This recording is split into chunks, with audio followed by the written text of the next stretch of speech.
We're talking about the things that naturally grow in abundance on the earth.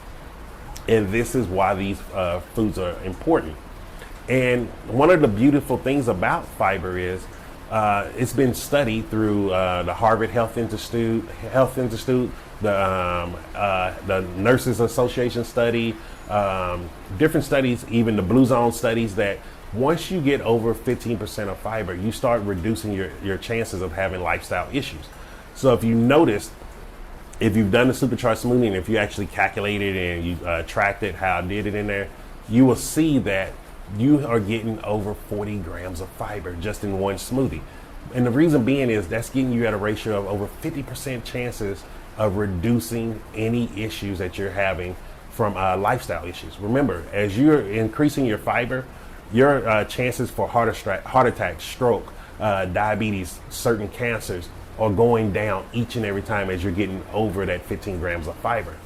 And so this is the beauty about being a supercharger. You become a 5%er. Like, what would it look like if you were a 5%er? You didn't have as much aches and pains. You had more energy because you know you're getting your body the fuel source that it deserves. You're going off of the fuel source of a high-fat diet, and you're going to the fuel source of carbohydrates.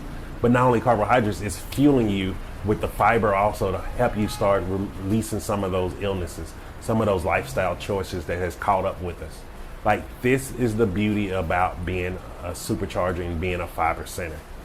And so I really, really hope that hits home with you and start getting you to see, like, hold up, maybe I have been eating wrong because I'm eating just like everybody else.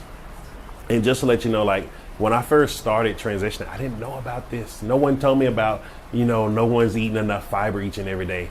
These are the things that are important. These are the things that's been missed out. And these are the things the diet industry ain't telling us about. Because we got to remember, these industries are billion-dollar industries.